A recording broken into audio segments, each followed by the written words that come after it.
Hello दोस्तों, आप सभी का स्वागत है। आज की हमारी कहानी है एक मोहब्बत ऐसे भी का भाग 11 है।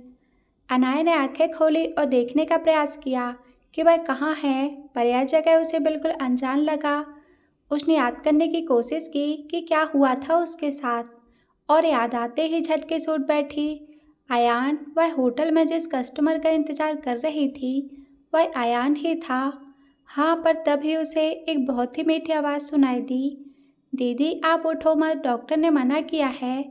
अनाया ने देखा वही लड़की है जो रात को उसके कमरे में आई थी। उसने बहुत कमजोर स्वर में पूछा, मुझे क्या हुआ है? शांता ने बहुत ही शांत स्वर में उत्तर दिया, ज़्यादा कुछ नहीं, बस ब्लड प्रेशर कम होने की वजह से आपको चक्कर आ गया था। अचानक अनाया घबराए स्वर में बोल उठी, मुझे जाना होगा, प्लीज़ मिस्टर अजय मलिक को कॉल कर दीजिए, वो मुझे वहाँ न देखकर बहुत नाराज होंगे। तो शांता बोली, एग्रीमेंट 1 हफ्ते का है दीदी, आप डरो मत। उससे पहले मिस्टर अजय मलिक आपके बारे में कुछ नहीं पूछेंगे। अनाया के साथ ऐसा कई बार हो चुका है। जब भी किसी पार्टी को अनाया पसंद आई तो अजय मलिक को डबल कीमत देकर अनाया को अपने पास रख लेता, पर अजय मलिक ने कभी 2 दिन से ज़्यादा उसे पार्टी के पास नहीं छोड़ा। फिर अयान ने क्या किया होगा जो अजय मलिक मान गया? पर इससे भी बड़ा प्रश्न अनाया के दिमाग में था कि अयान को उसके बारे में पता कैसे चला कि वह ऐसे काम करती है, और अजय मलिक तक पहुंचा कैसे? तो क्या अयान भी इस गंदगी में अपना पैर रख चुका है? पहले तो वह स्मगलिंग या मर्डर केस को अंजाम देता था, अब क्या लड़कियों की खरीद बिक्री का भी व्यवसाय खोल चुका है? क्या वो भी लड़कियों के जिस्म से खिलवाड़ करने लगा है? पर कल रात को तो वो कुछ और ही कह रहा था। क्या कह रहा था? अनाया याद करने की कोशिश की तो सर दर्द से फटने लगा। उसने शांता की बात सुनी, दीदी ये जूस पी लो, आपने रात से कुछ नहीं खाया है। अनाया उसके हाथ से जूस का गिलास लेते पूछी, ये किसका घर है? ये हमारा है। माने मैं, मेरे पति आशीष और मेरी बेटी मासूम यहाँ रहते हैं, और अब आप ही हमारे साथ रहोगे कुछ दिन के लिए। तो अनाया ने आश्चर्य से पूछा, पर मैं यहाँ क्यों रहूंगी? शांता ने मुस्कुराते जवाब दिया, क्या एक दीदी अपनी बहन के घर नहीं रह सकती? या क्या एक बहन अपनी दीदी को विनती नहीं कर सकती कि उसके साथ कुछ दिन रहे? अनाया थोड़े असमंजस स्वर में बोली, नहीं ऐसा नहीं है। पर उसके बाद पूरा होने से पहले ही एक खूबसूरत सी छोटी बच्ची मम्मा मम्मा चिल्लाते उछलती आई और शांता को पकड़कर घूमने लगी। पर अचानक अनाया को देखकर अपनी बड़ी बड़ी आंखें फैलाकर अंगूठा मुंह में डालकर चूसने लगी। शांता मुस्कुराते हुए उसे गोद में उठाकर चूमते हुए बोली, मेरी शैतान बेटी मासूम। अनाया को याद आया, अगर उसका बेबी आज जिंदा होता तो इतना ही बड़ा होता और शायद इतना ही नटखट होता। उसे याद करके उसकी आंखें भीग गईं। उसने मासूम को देखकर मुस्कुराने की कोशिश की, जो अभी भी अपनी आंखें फाड़कर अनाया को देखे जा रही थी। अनाया ने बाहें फैलाकर कहा, मेरे पास आओ मासूम। पर मासूम अपनी मम्मा से और लिपट गई और उसके कंधे में अपने मुंह छुपा लिया। पर बीच बीच में वह मुंह उठाकर अनाया को देख भी रही थी और उसे अपनी ओर देखता पाकर फिर मुंह छुपा लेती। अनाया को उसकी इस भोली अदा पर हंसी आ गई। शांता खुश थी कि अनाया का मूड ठीक हो गया है। वह समझ गई मासूम एक जरिया बन सकती है अनाया को उलझाए रखने का। इसलिए मासूम से बोली, बेटू ये आपके मासी हैं, जाओ उनके पास, वो बहुत अच्छी कहानी सुनाते हैं, आपको पसंद है ना? मासूम ने सर हिलाते हुए पूछा, आप मेरी मासी हो? अनाया ने सर हिलाते हुए अपनी बाहें फैला दी। उसे अपनी मासी की याद आ गई, जो उसे अपनी बेटी से भी ज़्यादा प्यार करती थी और उस जानवर मासा से मरते दम तक बचाने की कोशिश की थी।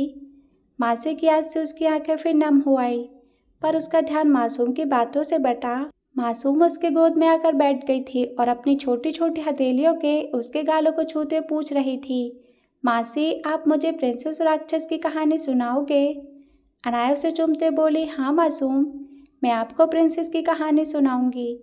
शांता खुश होते बोली, चलो अच्छा हुआ दीदी, आपने मासूम को संभाल लिया, वरना मुझे सारे काम छोड़कर इसे कहानी सुनानी पड़ती। वह मासूम को देखते बोली, बेटू आप मासी के पास ही रहना, मैं आप दोनों के पसंद का गाजर का हलवा बनाकर लाती हूँ। मासूम ने ताली बजाते हाँ में सर हिलाया, पर अनाया चौंक कर पूछी, तुम्हें कैसे पता? मुझे गाजर का हलवा पसंद है। शांता मुस्कुराते बोली, जो मासूम को पसंद है आपको भी पसंद होगा मुझे लगा दीदी, है ना मासूम बेटा? मासूम ताली बजाते हंस पड़ी और अनाया की ओर देखते बोली, मासी सुनाओ ना, राक्षस मर गया क्या? अनाया मासूम के प्रश्न पर मुस्कुराकर बोली, हाँ बेटा सुनाती हूँ। उसने कहानी शुरू की। एक बहुत खूबसूरत और भोली प्रिंसेस थी। अपने पापा की जान थी वो, और सबकी बहुत प्यारी, सबसे प्यार करने वाली। मासूम ने अपनी आंखें फैलाकर पूछी, उसकी मम्मा? अनाया ने उदास होकर मुस्कुराहट के साथ कहा, उसकी मम्मा उसे छोड़कर चली गई थी। मासूम अपने मुंह में अंगूठा डालते पूछी, मम्मा किधर गई? प्रिंसेस ने चेतावनी की थी। अनाया ने भीगी आंखों से जवाब दिया, हाँ बेटा, प्रिंसेस ने अनजाने में शैतानी की थी। वह मासूम को कहानी सुनाती हो जैसे अपने बचपन में खो गई, जब उसकी मम्मा उसे छोड़कर चली गई थी। उसे मासूम की आवाज़ सुनाई दी, फिल। अनाया उसे प्यार करते बोली। फिर वो एक दिन गार्डन में खेल रही थी। एक खूबसूरत सा राजकुमार आया और दोनों की दोस्ती हो गई। दोनों साथ साथ रहते, साथ साथ खेलते। दोनों बहुत खुश थे, कभी न बिछड़ने वाला वादा करते। अनाया उन यादों में खो गई जब वो और अयान कितने खुश थे, कितने वादे किए थे दोनों ने, कितने सपने देखे थे। एक छोटा सा खूबसूरत जहान का सपना, जहां उनकी अपनी प्यारी सी दुनिया बसाने का सपना देखा था उन्होंने। मासूम ताली बजाकर खिलखिला उठी और बोली, फिर? अनाया मासूम के बालों को सहलाते हुए उदास स्वर में बोली, फिर एक बड़ा सा राक्षस आया और प्रिंसेस को पकड़ कर ले गया। मासूम इतना सुनते ही डर कर अनाया की गोद में अपना मुंह छुपा ली। तभी शांता अंदर आई और बोली, और फिर वो प्रिंस राक्षस को मारकर अपनी प्रिंसेस को बचा लिया और दोनों फिर से एक साथ खेलने लगे, खुश रहने लगे, है ना दीदी? अनाया ने उदास आंखों से शांता को देखकर सर हिलाया। मासूम ताली बजाते हुए खिलखिला उठी और अनाया के गालों को चूमने लगी। शांता हंसते बोल उठी, बड़ी चालाक है ये मासूम, देखना अब वो आपको छोड़ेगी ही नहीं। अनाया मुस्कुराई मासूम को सीने से लगा लिया, पर उसकी आंखें शायद अपने प्रिंस को ढूंढ रही थी, जो उसे अजय मलिक जैसे राक्षस से बचाए। 2-3 दिन गुजर गए थे अनाया को शांता के घर पर रहते हुए। शांता ने अपने पति आशीष से भी उसे मिलाया था और अनाया को उसमें अयान की परछाई नजर आई थी। कितना सौम्य, शांत और अपने परिवार से प्यार करने वाला इंसान था। वह भी अनाया को दीदी संबोधन करता था और दीदी सुनते ही अनाया को सोनू की याद आती और उसकी आंखें भर आती। उसे लगता काश कोई जादू की छड़ी उसके पास होती जिससे वह सोनू कहाँ है पता लगा पाती। फिर उसे लेकर वह वहां से कहीं दूर भाग जाती, कहीं मजदूरी कर लेती और अपने और सोनू का गुजारा कर लेती। पर यह होने वाला नहीं था और जब तक सोनू अजय मलिक के कब्जे में था, अनाया मजबूर थी उसके सहारे पर नाचने को। उसकी सोच वर्तमान में लौट आई। मासूम की आवाज़ सुनकर वह एक प्लेट में मूंगफली लेकर आई थी और अनाया के मुंह में खिलाते हुए बोल रही थी, मासी खाओ ना, बहुत अच्छी है। अनाया उसकी उंगली को चूमते हुए बोली, किसने दी आपको मूंगफली? मासूम थोड़ी देर सोच रही थी, फिर अपनी आंखें घुमाकर बोली, अयान ने। अनाया इतना सुनते ही चौंक गई। इसका मतलब अयान यही है, पर उसके सामने नहीं आता। पर हो सकता है अयान कोई बच्चे का नाम हो जो मासूम के दोस्त हो। वह मासूम को गोद में उठाते बोली, ये अयान आपका दोस्त है क्या? आपके जैसा छोटा सा, मुझसे नहीं मिलाओगी? मासूम ने नाम में सर हिलाते हुए कहा, अयान मेरा दोस्त है, लेकिन पापा जैसा। कहकर वह बेड पर चढ़ गई और अपने हाथ को जितना हो सके ऊपर उठाकर बोली, वो इतना बड़ा है, इतना इतना, वो छत जैसा। अनाया मासूम को अपने गोद में लेते हुए पूछी, आपके दोस्त ने क्या कहा है आपसे? मासूम अनाया के मुंह में मूंगफली खिलाते हुए बोली, अलान ने बोला, आपकी मासी को मूंगफली बहुत पसंद है, आप उन्हें खिलाओगे तो आपको मैं बड़ा सा कैडबरी दूंगा। इतना सुनते ही अनाया की आंखें भर आई। उसे वो दिन याद आ गए जब वो दोनों पार्क में छुपकर मिलते थे और अयान उसके लिए करारा मूंगफली लेकर आता था, फिर छिलके निकालकर उसे खिलाता और एकटक उसे देखता रहता। अनाया आंखों से पूछती थी, क्या देख रहे हो? अयान का जवाब होता, मैं देख रहा हूँ कोई खाते हुए भी इतनी प्यारी कैसी लग सकती है। जी करता है मैं तुम्हें खिलाता जाऊं और इसी तरह निहारता रहूं। इतना सुनते ही अनाया खिलखिलाकर हंस पड़ती और कहती थी, सुना था प्यार में लोग पागल हो जाते हैं, आज देखा। अयान मुस्कुराकर कहता, पागल नहीं, मैं दीवाना हूँ।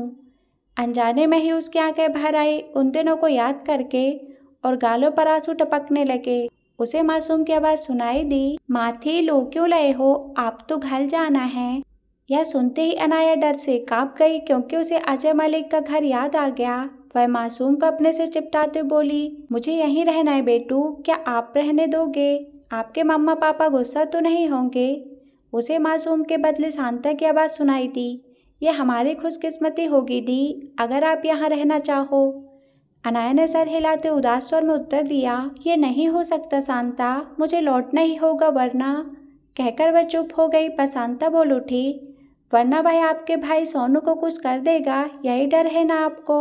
तो अनाया ने आश्चर्य से पूछा, तुम्हें कैसे पता? शांता अनाया को मेडिसिन देते बोल उठी, हमें बहुत कुछ पता है दीदी, हम जानते हैं आपकी जिंदगी नरक बनाने में किस किस का हाथ है, और विश्वास कीजिए हम किसी को नहीं छोड़ेंगे। यह सुनकर अनाया सिहर उठी और वह शांता के सामने हाथ जोड़ते बोल उठी, शांता ये पागलपन छोड़ो और मुझे अजय मलिक के घर वापस जाने दो। मेरे पास सिर्फ मेरा सोनू है और कुछ नहीं, मैं तो पूरी तरह बर्बाद हो चुकी हूँ, मेरा क्या है? और अजय मलिक को यह सब पता चला तो वो तुम्हारे हंसते खेलते परिवार को बर्बाद कर देगा शांता। बस जाने से पहले मैं इतना कहूँगी, मुझे मासूम की बहुत याद आएगी, पर अपनी बच्ची को कभी अकेला मत छोड़ना शांता, यह दुनिया बहुत खराब है। कहते हुए वह सुबकने लगी। शांता ने मासूम को देखा जो उदास चेहरा बनाकर अनाया को रोते देख रही थी। शांता ने उसे पुचकार कर कहा, बेटू देखो तो पापा आपके लिए क्या लाए हैं। मासूम इतना सुनते ही अनाया की गोद से कूदकर बाहर क्यों भागी। अनाया अपने आंसू पोंछते हुए बोली, सॉरी शांता, मुझे मासूम के सामने नहीं रोना चाहिए था। शांता उसके हाथों को सहलाते बोली, कोई बात नहीं दी, वह इतना नहीं समझती। दोनों कुछ देर चुप रहे, फिर शांता ने धीरे से पूछा, क्या आप अयान भाई को कभी माफ नहीं करेंगी? अनाया ने चौंक कर उसे देखा और बोली, अचानक ये सवाल क्यों शांता? अगर आप उन्हें माफ कर देती तो कम से कम एक बार उनके बारे में पूछती, क्योंकि आपको जरूर पता है अयान भाई ही आपको यहाँ लाए हैं। हाँ मुझे पता है वही लाया है, पर मैं उसे कभी माफ नहीं करूँगी शांता, क्योंकि अगर वो मुझे छोड़कर नहीं जाता तो आज मेरी ये हालत नहीं होती, और जब मुझे फिर से उसे नरक में जाना है तो मैं क्यों अयान को माफ करूँ, उससे मिलूँ या बातें करूँ। उसकी मेहरबानी है कि उसने कुछ दिन अजय मलिक से मुझे दूर रखा, पर अब मैं उससे कोई आस नहीं रख सकती, उसका और मेरा रिश्ता तो कब का खत्म हो चुका है। शांता चुप थी। अनाया ने जलती हुई निगाहों से उस खिड़की की ओर देखा जहाँ से अयान उसे चुपके से देखता था। अयान की मौजूदगी का एहसास अनाया को था, पर वह अनजान बनने की कोशिश करती रही। अब तक वह रूढ़ स्वर में बोली, और अब तो मैं उसे माफ भी नहीं करूँगी, क्योंकि उसने मुझे याद दिला दिया कि मैं कभी अनाया थी। मैंने तो खुद को मार दिया था। मेरी असमत मेरी इज्जत की बोली तो लगती रहेगी और मुझे इसी में जीना पड़ेगा। फिर मैं क्यों अपनी यादों को फिर से अपनी जिंदगी में आने दूं जो मुझे तकलीफ पहुंचाए। शांता ने कोई उत्तर नहीं दिया, बस बोली, ये मेडिसिन ले लो दी। अनाया मेडिसिन लेते पूछी, इतनी मेडिसिन किस लिए देती हो शांता? शांता उसे पानी का गिलास देते हुए बोली, आपको अजय मलिक बहुत ज़्यादा ड्रग देते थे, उसका बहुत बुरा शारीरिक और मानसिक असर हो रहा है, उसी को कम करने के लिए। अनाया इतना सुनते ही हंस पड़ी और बोली, क्यों ये सब कर रही हो शांता? मुझे वो ड्रग चाहिए, वरना मैं होश में रहूंगी तो शायद उन रईस साहबजादों की वासना की पूर्ति ना कर पाऊँ। तो आपको पता है कि अजय मलिक आपको ड्रग देता है? अनाया ने सर हिलाकर हाँ कहते हुए कहा, हाँ पहली बार मैं डर गई थी जब अजय मलिक ने मेरी बॉडी में ड्रग्स इंजेक्ट किया था, पर अब तो मैं खुद चाहती हूँ क्यों ड्रग्स इंजेक्ट करने के बाद मुझे ज़्यादा होश नहीं रहता, और मेरे साथ क्या होता है मुझे ज़्यादा याद नहीं रहता। मैं बस अजय मलिक की बातों को याद करती रहती हूँ कि उसने मुझे क्या कहा है, कैसे मेरे क्लाइंट के साथ पेश आना है, उन्हें लुभाना है। ये अच्छा तरीका है ना शांता, कि मैं जो काम नहीं करना चाहती ड्रग्स करवा लेता है। कहकर वह हंस पड़ी, पर शांता को पता था इस हंसी के पीछे कितना दर्द छुपा है। शांता समझ गई, उस दिन भी अनाया ने अयान से जो भी बकवास बातें की या अपने कपड़े उतारे थे, सब कुछ इसी ड्रग्स का असर था। उसने अनाया के हाथों को दबाते हुए कहा, पर जब तक आप यहाँ हो आपको तो ये मेडिसिन लेना पड़ेगा, ये आपकी छोटी बहन की विनती मान लीजिए, जब तक आप यहाँ हो। सुनकर अनाया जैसे सांस रुक गई, उसे याद आया उसे जाना है यहाँ से। चाहकर भी वह नहीं रुक सकती वो यहाँ। उसने धीमे स्वर में पूछा, कब जाना है मुझे? आप जाना चाहती हैं क्या? अनाया ने एक लंबी सांस लेते हुए कहा, मेरी मर्जी नहीं चलती यहाँ शांता।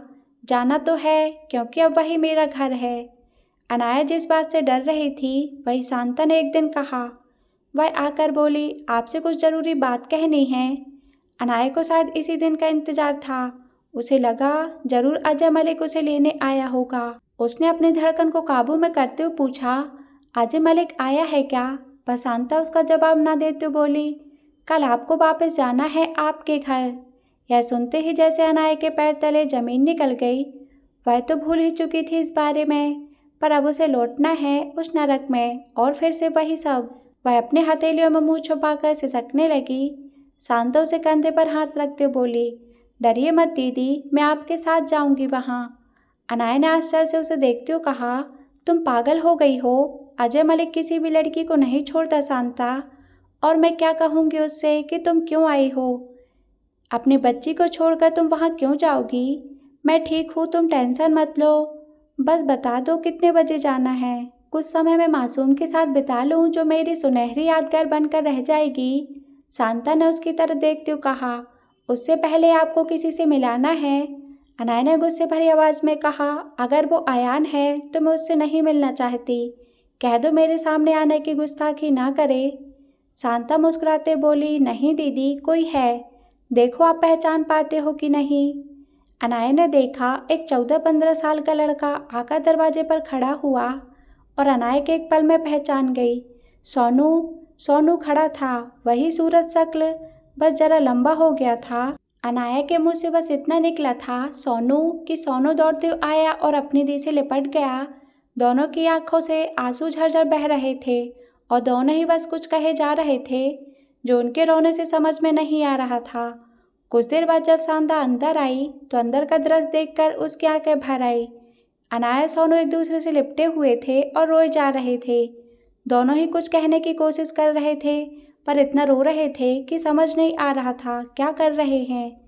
शांता ने अपने आंसू पोंछकर कहा, दी अब बस करो, सोनू अब आपके पास है, अब आप नहीं रोएंगी।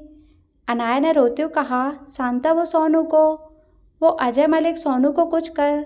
पर उसकी बात काटकर सोनू ने गुस्से से अपनी मुट्ठी भींचते हुए कहा, दीदी मैं उस कमीने को जान से मार दूंगा।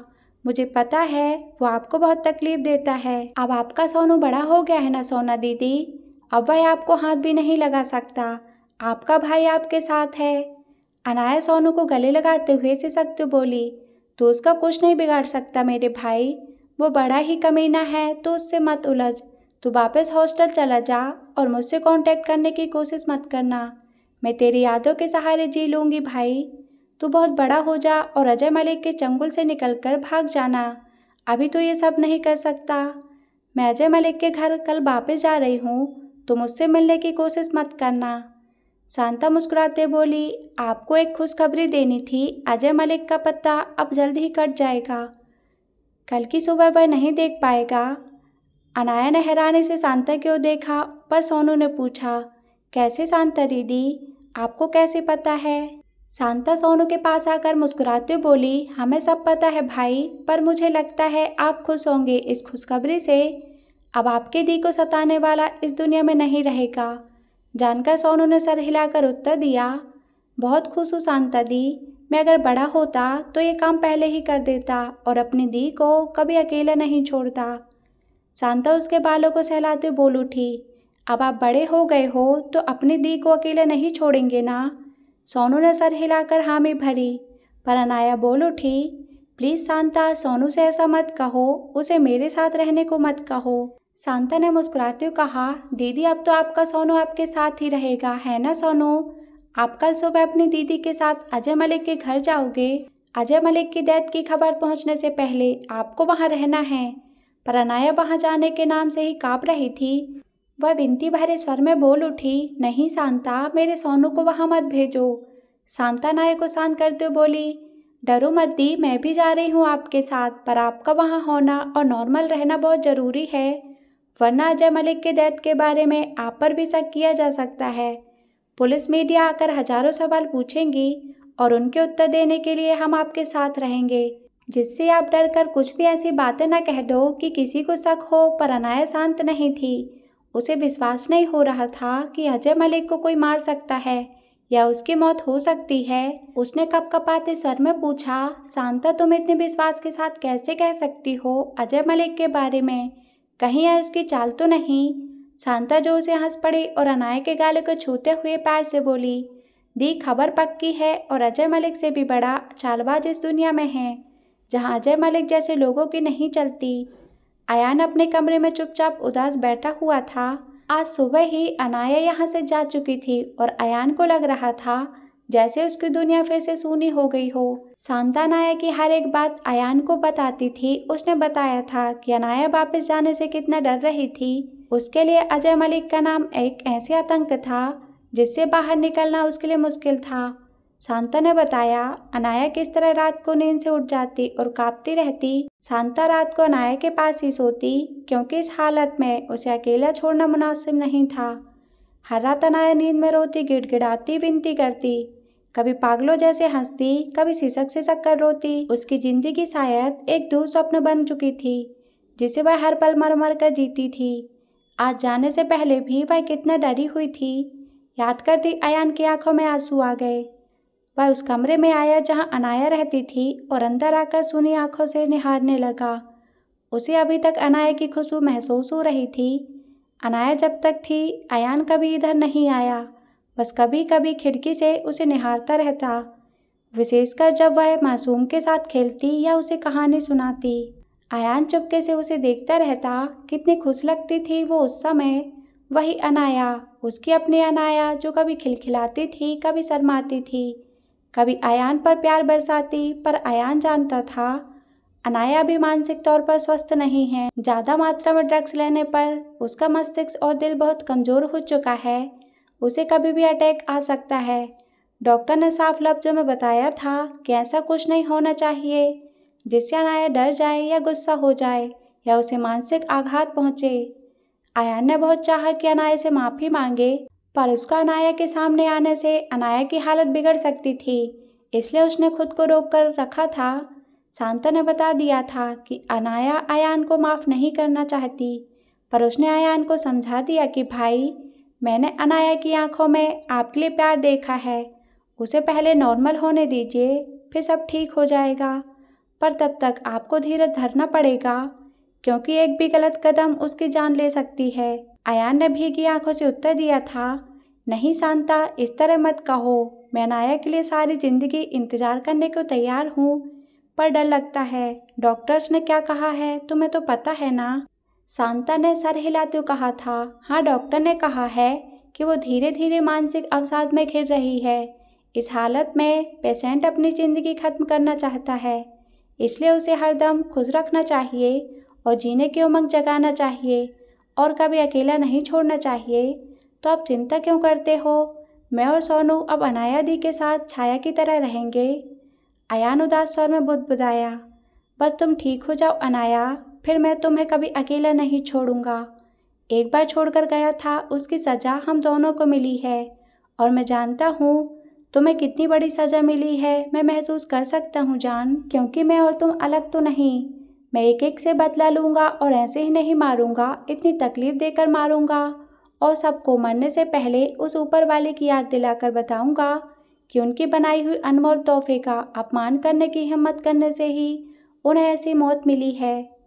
अयान को याद आया जब कल आशीष ने उन्हें इन्फॉर्म किया है कि अजय मलिक अपनी गाड़ी में निकल चुका है उस गांव के लिए जहां मिसेस सेठी और उसकी बेटी छुपी हुई है। आशीष ने कहा, सर, ये सूचना हमारे आदमियों ने ही अजय मलिक तक पहुंचाई और अजय मलिक का मोबाइल हमने ट्रेप किया है। सुनिए वो कमीना अपने गुरुजी से क्या कह रहा है।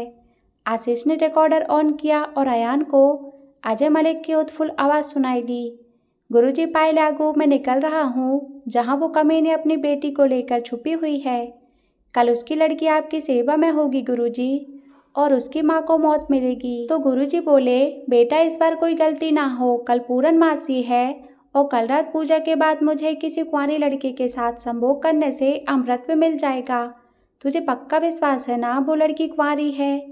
मलिक ने उत्फुल्ल आवाज में कहा। 100% गुरुजी, अभी बच्ची है वो, उसकी माँ उसे अब तक सबकी नज़रों से बचा कर रखी है, तो आप निश्चिंत रहिए। गुरुजी ने गदगद स्वर में कहा, तू मेरा सच्चा भक्त है मलिक। और हाँ, तेरी वो बीवी बहुत दिनों तक नहीं आई, क्या बात है? उसकी बड़ी याद आ रही है। माफ़ी चाहता हूँ गुरुजी, पर आप उसकी चिंता ना करें, वो आपकी सेवा में जब आप कहें हाजिर हो जाएगी। अभी तो इस नई चीज़ का लुत्फ़ उठाइए, जब स्वाद बदलने का मन हो तो अनाया पहुँच जाएगी। वैसे गुरुजी, आपकी नशीली दवाओं का असर काफ़ी अच्छा रहा है उस पर, जो कहूँ वही करती है। हाँ बच्चा, इनको असल में पता ही नहीं होता कि भगवान ने इन्हें हमारे लिए बनाया है, हमें जन्नत का सुख पहुँचाने के लिए। पर ये हमसे आँख मिचौली खेलती रहती हैं। पर मेरा जन्म इसलिए ही दुनिया में हुआ है कि इन्हें सच्चाई बताएं। इनका जन्म सार्थक तो हमें खुश करके ही होगा। दोनों की हंसी की आवाज़ सुनाई पड़ी। अयान ने जबड़े भींच लिया और उसने दीवार पर मुक्का मारते हुए बोला, अगला नंबर तेरा है गुरु, तू तैयार रह और तेरे मरने से पहले तुझे बताऊंगा कि इन मासूम लड़कियों का जन्म किस लिए हुआ है। पहले तेरे इस शिष्य से हिसाब पूरा कर लूं। उसे आशीष की आवाज़ सुनाई दी, अयान भाई, अजय मलिक निकल चुका है। अयान ने सर हिलाया और कहा, मिसेस सेठी और उस बच्ची को कुछ न हो पाया आशीष, आप चिंता न करें, वहाँ राजू है उनके साथ और उसके रहते हुए कोई उन्हें छू भी नहीं सकता। अजय मलिक तेजी से कार ड्राइव कर रहा था। उसे जल्द से जल्द वहाँ पहुँचना था जहाँ मिसेस सेठी और संजू छुपे हुए थे। मलिक को कल रात को एक अनजान फ़ोन आया था जिसमें उनके बारे में बताया गया, पर अजय मलिक यूं ही किसी पर विश्वास करने वालों में से नहीं था, इसलिए रात को ही अपने आदमियों को भेजकर पता लगाया और उसे पता चला कि मिसेस सेठी अपनी बेटी के साथ अपने ननिहाल में छुपी हुई है। अजय मलिक कोई हंगामा नहीं चाहता था, इसलिए खुद जा रहा था और उसे पता था कैसे मिसेस सेठी को ब्लैकमेल करके उसकी बेटी के साथ उसे अपने कब्जे में कर सकता है। इंसान की सबसे बड़ी कमजोरी उसका परिवार होता है और मिसेस सेठी की बूढ़ी माँ अपने परिवार के साथ वहाँ रहती थी। वो कभी नहीं चाहेगी कि अपने बेटे के परिवार में कोई समस्या आए। मलिक मन ही मन मुस्कुराया और बोला, यही तो कमजोरी है इंसान की, अपने ऊपर चाहे कुछ भी बीते पर अपनों को तकलीफ में नहीं देख सकते और हमें इसी का फायदा मिलता है। अचानक उसे सामने रास्ते को घेरे हुए तिरछे खड़ा हुआ एक ट्रक नजर आया, जिसका ड्राइवर बाहर खड़ा सिगरेट का धुआं उड़ा रहा था। मलिक ने कई बार हॉर्न बजाया पर उस ड्राइवर के कानों में जू तक नहीं रेंगी। तब अजय मलिक गाड़ी से उतरकर आया और गुस्से से चिल्लाया, ये क्या बदतमीजी है, गाड़ी हटाओ रास्ते से। ड्राइवर धुआं छोड़ता हुआ लापरवाही से जवाब दिया, क्यों मलिक, बड़ी जल्दी है जाने की? अरे हमारे साथ भी थोड़ा समय बिता कर जा, मुंह मांगी कीमत मिलेगी तुझे। इतना सुनते ही मलिक का गुस्सा सातवें आसमान पर पहुंच गया।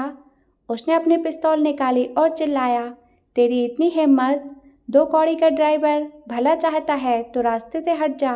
ड्राइवर मुस्कुराते बोला, रास्ते से तो तुझे हटाने आया हूँ मलिक। अजय मलिक खुद पर कंट्रोल नहीं रख पाया और गोली चलाने वाला ही था कि उसे एक कार की हॉर्न सुनाई दी। उसने देखा एक कार आकर जोर से ब्रेक लगाती हुई वहां रुकी और अयान नीचे उतरा। उसने ड्राइवर को देखकर बोला, क्यों भले इंसान का रास्ता रोककर खड़ा है, जाने दे इसे। यह अपने गुरुजी की सेवा में बलि चढ़ाने के लिए एक मासूम लड़की को उठाने जा रहा है, पुण्य का काम कर रहा है। मलिक ने चौंककर अयान को देखा। वह हैरान था कि इसे कैसे पता चला, पर वह घबराने वालों में नहीं था।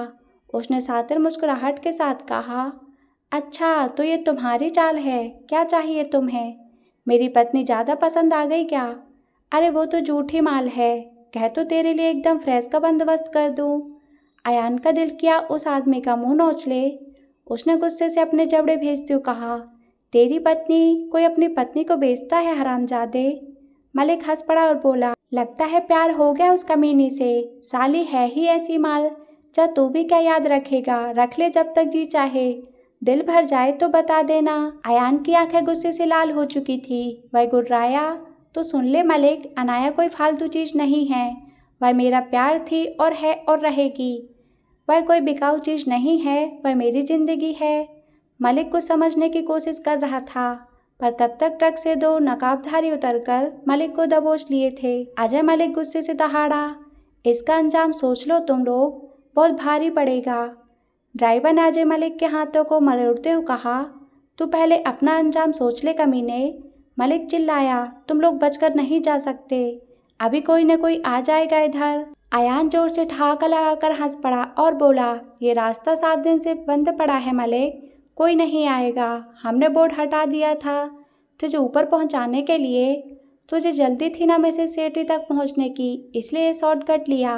तो अब जिंदगी का भी शॉर्टकट मिलेगा तुझे। अजय मलिक कुछ कहता इससे पहले ही अयान ने ड्राइवर को इशारा किया और ड्राइवर ने मलिक के हाथों को मरोड़ा और एक ही पल में मलिक की चीख गूंज उठी।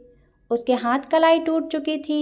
अयान गुर्राया, इन्हीं हाथों से तू मेरी अनाया को ड्रग इंजेक्ट करता है ना?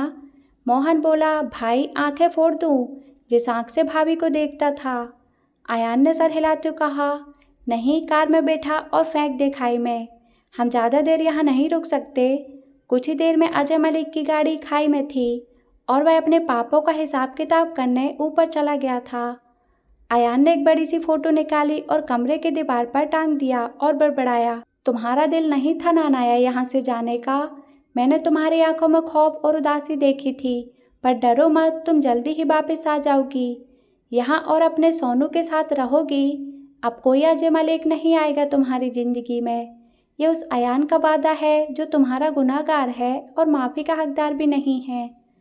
अनाया आंखें बंद करके बेड पर सोई हुई थी। सोनू और शांता उसके पास ही बैठे थे। मिस्टर अजय मलिक की डेड बॉडी पोस्टमार्टम के बाद लाया जा चुका था। डॉक्टर्स ने मौत की वजह उतने ऊंचे से गिरकर हड्डियां टूटने की बताई थी और पुलिस को उनकी गाड़ी का ब्रेक टूटा हुआ मिला था। पुलिस को मर्डर का शक था और वे अनाया से इस बारे में पूछताछ करना चाहते थे, पर डॉक्टर जिसे अयान ने ही भेजा था बताया कि मिसेस अनाया मलिक को गहरा सदमा पहुंचा था। उन्हें नींद का इंजेक्शन दिया गया था, वो सो रही हैं और अभी कुछ कहने जैसी अवस्था में नहीं है। मिसेस सेठी सारे फॉर्मेलिटी पूरा कर रही थीं। उसने पुलिस को जानकारी दी थी कि मिस्टर अजय मलिक किसी ज़मीन के सिलसिले में कहीं जाने वाले थे जहां गुरुजी का आश्रम बनने वाला था। कल पूर्णमासी में पूजा होनी थी, शायद इसीलिए उन्होंने शॉर्ट रूट अपनाया और ध्यान ही नहीं दिया होगा वो रास्ता बंद है। मिसेस सेठी ने अगले दिन एक शोक सभा का आयोजन भी किया था, क्योंकि मिसेस मलिक आज सदमे के कारण उस हालत में नहीं थी कि उठकर आए। मिसेस सेठी ने खुद सारे बिजनेसमैन और समाज के गणमान्य व्यक्तियों को न्योता भेजा था, क्योंकि वह सबको जानती थी। अगले दिन शांता और सोनू अनाया को सहारा देते हुए उस शोक सभा में ले आए जहां मिस्टर अजय मलिक का फोटो हारों से लदा हुआ रखा हुआ था। अनाया वहां नहीं जाना चाहती थी, क्योंकि वहां आने वाले हर इंसान को वह पहचानती थी। जिन लोगों के अंदर एक शैतान छुपा हुआ था, उनके दुख भरे चेहरे के पीछे क्या लोलुपता होगी यह अनाया को पता था, और बिना ड्रग्स के लिए वह चेहरों को देखना भी नहीं चाहती थी, क्योंकि उसकी काली रातों की परछाई थे। पर शांता ने उसे धीरज बंधाते हुए कहा था कि सोनू और वो हर पल उसके साथ हैं, कोई उसे छू भी नहीं पाएगा। शांता अनाया को तैयार ही कर रही थी कि जाने के लिए सोनू दौड़ता हुआ आया और सूचना दी कि वो गुरु यहाँ आ रहा है। उसके कहने भर की देर थी कि गुरु सीधा अनाया के कमरे में आ गया और कमरे की मुआयना करने लगा। फिर गंभीर आवाज में बोला, जो हुआ बहुत बुरा हुआ देवी जी। अजय मलिक मेरा बच्चा था, उसके जाने का गम मुझे है, पर ईश्वर की मर्जी के आगे हम कुछ नहीं कर सकते। अनाया को लगा वह होश गवा देगी, पर शांता ने उसे कसकर पकड़ते हुए गुरु की ओर मुखातिब हुई बोली, आपने सच कहा है गुरुजी, अजय मलिक जी बड़े पूर्ण आत्मा थे। गुरु संतोष की हंसी हंसते बोला, तू बड़ी होशियार है बालिके, आना कभी मेरे आश्रम में, स्वर्ग है वहाँ। शांता उसे दांतों से चबाते हुए मन ही मन बोली, साले अपनी खैर मना। फिर अनाया को देखते हुए बोली, मिसेस मलिक चलें, सभी आ चुके होंगे। अनाया ने सर हिलाया, पर गुरु कह उठा, ये बच्चा कौन है? सोनू ने उसे घूरते उत्तर दिया, मैं अनाया दी का भाई हूँ, जीजू मुझे बहुत प्यार करते थे। गुरु मुस्कुराता बोला, तो तू मेरी शरण में है बच्चा, अपनी दीदी को लेकर आ जाना मेरे आश्रम में। अब तेरे जीजू का काम तुझे संभालना होगा बेटा। रात को शांता ने अयान को कॉल किया और सब कुछ बताया जो वहाँ हुआ था। उसने बताया कि गुरु आया था। लोग सहानुभूति दिखाने के बहाने किस तरह अनाया के पास आने की कोशिश कर रहे थे और उसे सहारा देने की, साथ रहने की बड़ी बड़ी बातें कर रहे थे। उसने बताया कि अनाया का प्रेशर बहुत हाई था और वह बहुत ज़्यादा डिस्टर्ब थी, इसलिए डॉक्टर ने उन्हें नींद का इंजेक्शन दिया था और वह अभी भी सो रही हैं। शांता सोनू मिसेस सेठी अनाया के पास हैं, सो अयान चिंता ना करे। अयान गुरु की बातें जानकर परेशान था, इसलिए चिंतित स्वर में कहा, शांता अपनी भाभी को एक पल के लिए भी अकेला मत छोड़ना। शांता ने मुस्कुराते जवाब दिया, आप चिंता न करें भाई, जब तक मैं अनाया को आपके हवाले नहीं करती तब तक साय जैसा उसके साथ हूँ। अयान ने चिंतित स्वर में कहा, शांता, हम उन लोगों का पता कैसे लगाएंगे जिन्होंने अनाया के साथ खिलवाड़ किया है? मुझे उन लोगों का पता लगाना है। शांता मुस्कुराते बोली, टेंशन मत लो भाई, कल सीसी फुटेज भेज दूंगी। जितने भी लोगों को देखकर अनाया विचलित हुई है और मुझे कसकर पकड़ा है, सारे हमारे मुजरिम हैं और मैंने तो सबके चेहरे याद कर लिए हैं, नाम भी, बस उनका पता लगाना आपका काम होगा। शांता को अनाया के कराहने की आवाज़ सुनाई दी। उसने फ़ोन रखा और अनाया के पास आकर बैठ गई और उसके बालों को सहलाते हुए बुदबुदाई, बस दीदी, अब और नहीं, अब आपको ज़्यादा दिन ये दुःस्वप्न नहीं देखना पड़ेगा। आप जल्दी ठीक हो जाएंगी और अयान भाई के बाहों में खूबसूरत सपनों के झूले में झूलेंगी। आपके जीवन की भयानक काली रात अब खत्म हो गई है और नया सवेरा मुस्कुरा रहा है। अयान, आशीष और डॉक्टर स्मिथ उन सीसी फुटेज को देख रहे थे जो अजय मलिक के शोक सभा में लिया गया था। डॉक्टर स्मिथ को जरीना ने खासकर इस काम के लिए हांगकांग से भेजा था, क्योंकि वह नहीं जानती थी मुंबई का कोई डॉक्टर इसमें शामिल हो। वह अनाया के बारे में सब जान चुकी थी और अब कोई खतरा मोल नहीं लेना चाहती थी इस केस में। उसे पता था यहाँ किसी की सहायता लेने से बात फैल सकती है। डॉक्टर स्मिथ ने ध्यान से देखते हुए कहा, देखिए मिस्टर अयान, यह आदमी सफ़ेद शर्ट और काली जीन्स में जब अंदर आया, अनाया काँप उठी और उनका चेहरा पीला पड़ गया। इसका मतलब है कि वह इसे जानती है और उस आदमी के साथ उनका अनुभव अच्छा नहीं है। अयान ने चिंतित स्वर में पूछा, लेकिन हम उन सभी के बारे में कैसे जानेंगे? सीधे अनाया से नहीं पूछ सकते? तो डॉक्टर स्मिथ ने कहा, बिल्कुल नहीं मिस्टर अयान, कृपया मुझे एक क्लिप दें, मैं जांच करूंगा, आपको एक सूची दूंगा। आपको केवल एक काम करना है, मिस अनाया के सामने वह नाम रखें और उनसे केवल हाँ या ना नहीं में उत्तर पूछें। मैं हर रोज़ इस तरह के मामलों से निपटता हूँ, इसलिए चिंता ना करें, मैं आपके साथ हूँ। तो अयान ने सर हिलाते हुए पूछा, अनाया कब तक ठीक हो जाएगी डॉक्टर? डॉक्टर स्मिथ अयान की पीठ थपथपाते हुए कहा, धैर्य रखो, वो जल्दी ही ठीक हो जाएंगी। उसने मुस्कुराया और अयान की तरफ देखते हुए कहा, हमारे समाज को और अयान की ज़रूरत है, जो हर लड़की, हर अनाया को उन भेड़ियों से बचा सके। अजय मलिक के मौत के बाद 6 महीने गुजर चुके थे। अनाया अजय मलिक के घर में कुछ दिन और थी, पर शांता, मिसेस सेठी और सोनू हर पल उसके साथ थे। अजय मलिक के डेथ के बाद उसकी सारी संपत्ति अनाया के नाम हो गई थी, पर वह इस पाप की कमाई को हाथ भी नहीं लगाना चाहती थी। शांता कभी कभी आकर उससे कुछ पेपर्स पर साइन करवा कर ले जाती और अनाया को इसको कोई ऐतराज नहीं था, क्योंकि उसे कुल दिलचस्पी ही नहीं थी कि वो किस लिए है। लगभग 1 महीने बाद शांता ने अनाया को बताया कि अब वो देहरादून जा रहे हैं, जहाँ सोनू का स्कूल में दाखिला हो गया है। इसके बाद वो वहाँ आ गए थे। शांता भी अपनी बेटी मासूम को लेकर आई थी और कुछ दिन रहने के बाद वापस मुंबई चली गई थी, पर कुछ हफ्तों के अंतराल में वह आती रहती। अनाया को वो दिन बड़े अच्छे लगते जब वह मासूम के साथ खेलती, उसे कहानी सुनाती। सोनू भी स्कूल के बाद का सारा समय अपनी दीदी के साथ रहता और अपना होमवर्क भी दीदी के पास ही करता। अनाया समझती थी सब उसे उलझा कर रखना चाहते हैं। जब भी वह अकेली होती सब कुछ याद आ जाता और श्रृंखलाओं की कड़ियाँ एक के बाद एक जुड़ती जाती। अनाया को पता था अयान वहीं रहता है और उस पर नज़र रखता है, क्योंकि उसके ठीक सामने के अपार्टमेंट में सोनू किसी से मिलने जाता था और वह अयान के सिवा कोई हो ही नहीं सकता। सोनू कभी भी अयान का प्रसंग नहीं छेड़ता, पर अनाया जानती थी यहाँ का हर एक समाचार सोनू वहाँ पहुँचाता है। इस बात से अनाया को गुस्सा आता, पर वह सोनू से कुछ नहीं कह सकती थी। उसे आशा थी कि तो कभी अयान आएगा तो वह उससे उस 3 महीने का हिसाब पूछेगी जब वह उसे छोड़कर चला गया था।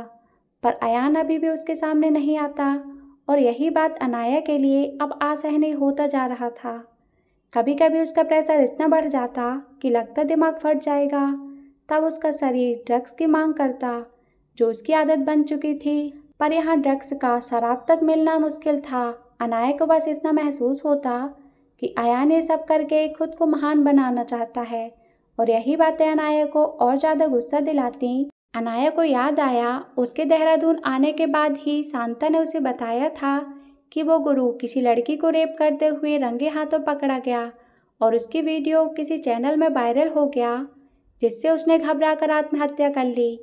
अनाया ने घबराकर पूछा, और वो लड़की? शांता मुस्कुराते बोली, घबराओ मत दी, उसका चेहरा किसी को नहीं दिखा।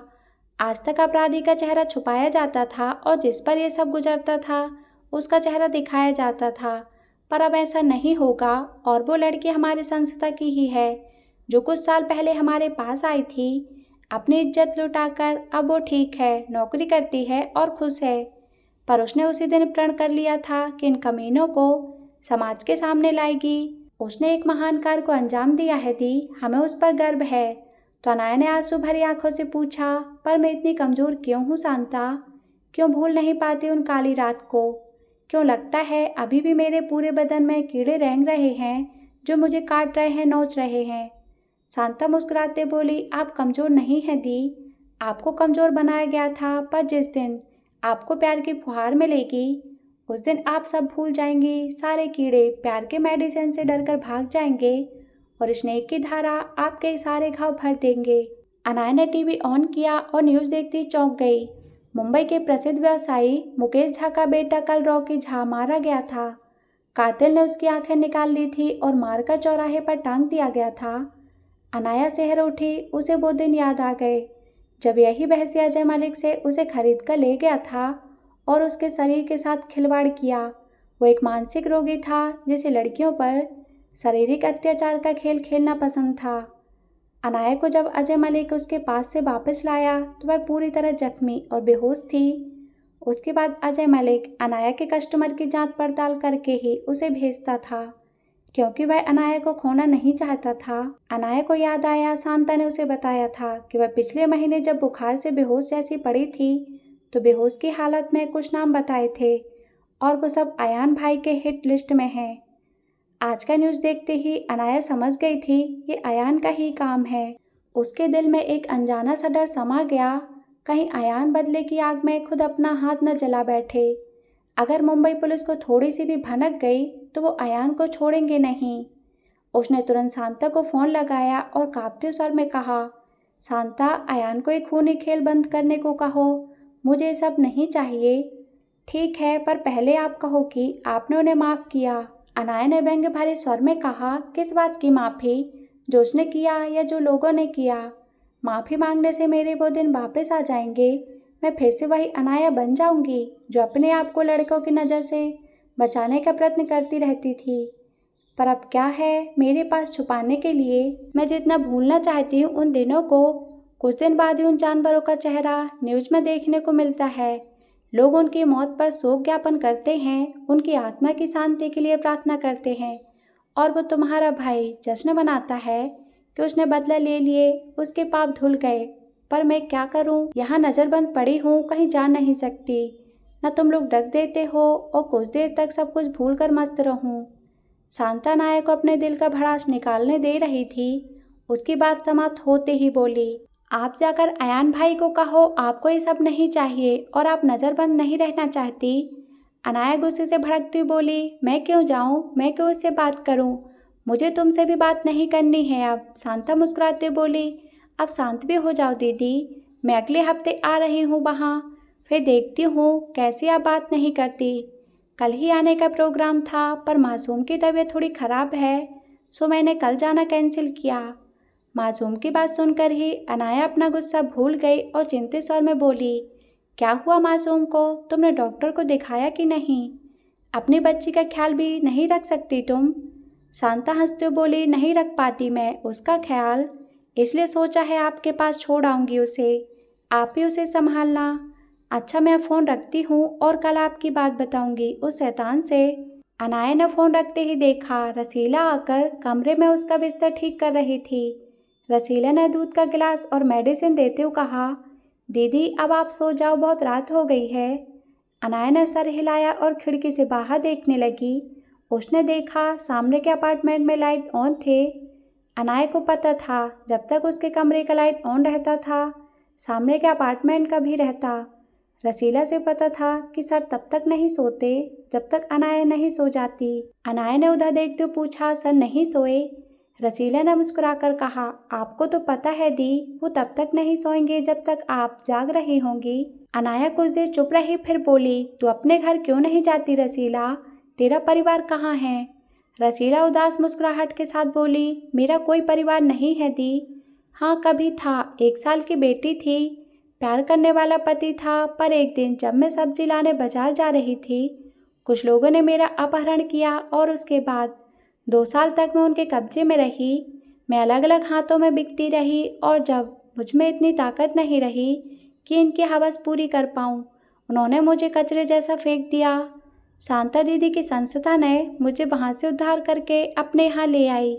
मैं पूरी तरह ठीक होने के बाद वो मुझे घर ले गए, पर मेरे पति ने मुझे पहचानने से इनकार कर दिया।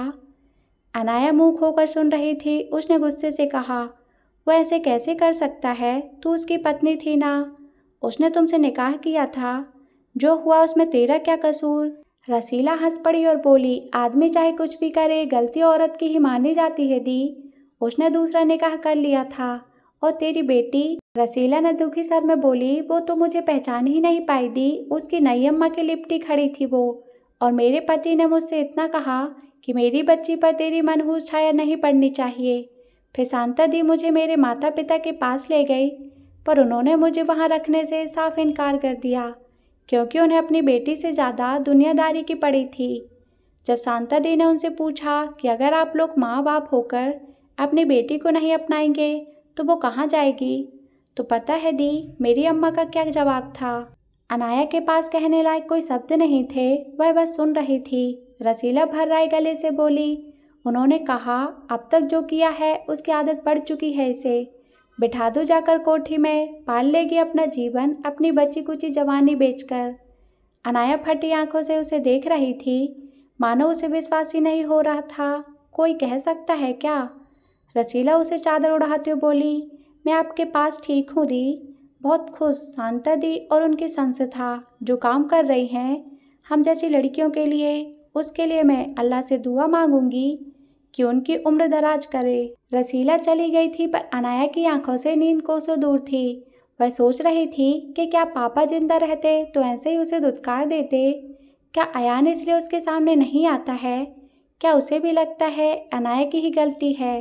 क्या उसे भी अनाया के चेहरे और बदन पर उन लोगों के निशान दिखते हैं? क्या अब समाज में वह सिर्फ एक कॉल गर्ल या वेश्या बनकर रह गई है? जरीना दी ने उसे अब तक फोन नहीं किया और ना ही जगह जीजू ने, तो क्या उससे सहानुभूति रखते हुए भी वो सब उससे दूर रहना चाहते हैं? क्या अयान अपनी गलती सुधारने के लिए उसे बचाया है? इतने साल हो गए, उसने शादी नहीं की, ऐसा कैसे हो सकता है? उसकी पत्नी जरूर बहुत खूबसूरत और पवित्र होगी, जो अपने जीवन का पहला बसंत अयान पर ही लुटाई होगी। इसलिए तो अयान अनाया से दूर रहता है। अनाया के दिमाग की नस फटी जा रही थी। वह उठकर बैठ गई और अलमारी खोलकर शराब की बोतल निकाली, जो उसने एक दिन सोनू की खरीदारी करने के बहाने मार्केट जाकर खरीद कर लाई थी।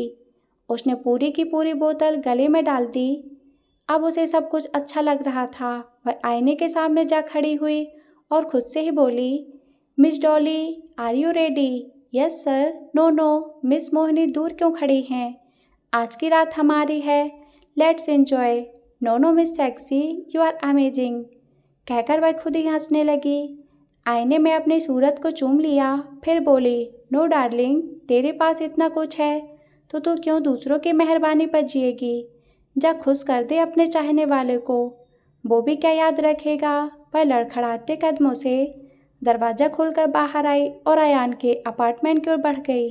अयान अपने कमरे में बैठकर कुछ फाइल्स पढ़ रहा था, पर उसका ध्यान कहीं और था।